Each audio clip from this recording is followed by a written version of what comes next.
Hello সকলকে মৌসুমিস ওয়ার্ল্ডে অনেক অনেক ওয়েলকাম জানাই। এটা আমার ফার্স্ট মিনি ব্লগ আর আমি এখান থেকে স্টার্ট করছি ব্লগটা। কারণ আজকে না আমার মুডটা একদম ভালো নেই। যখনই ভাবছি আমি ভয়েস ওভারটা দেবো তখনই কোনো না কোনো আওয়াজ ঠিক চলেই যাচ্ছে। আর আজকে ওয়েদারটা ঘুম থেকে ওঠার পর এত সুন্দর ছিল, এখন মেঘলা কত সুন্দর বৃষ্টি বৃষ্টি ভেবেছি একটু ওয়েদারটা থাকবে, কিন্তু আবার সেই রোদ উঠে গেছে, তো আমার মুডটা আবার খারাপ হয়ে যাচ্ছে।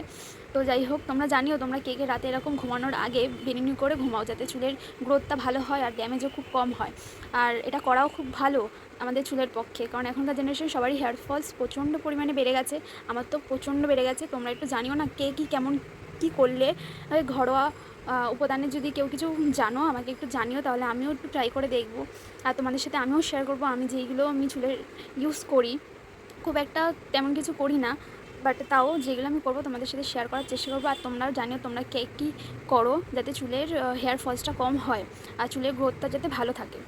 আর তোমাদের কার কার লং হেয়ার খুব পছন্দ আমাকে কিন্তু কমেন্ট বক্সে সত্যি জানিও, কারণ আমার তো খুব পছন্দ আর আমার বাড়িতে মারও খুব পছন্দ। আমাকে বলে দিয়েছে একদম চুল কাটবি না, কারণ আমার নিজেরই পছন্দ যে একটু মাঝে মধ্যে ইচ্ছা করে যে একটু শর্ট করে দিই, কিন্তু আর কি বাড়িতে তো থাকতে হবে তাই না। তো যাই হোক, তোমরা কেমন লেগেছে ভিডিওটা লাইক কমেন্ট শেয়ার করো। টাটা।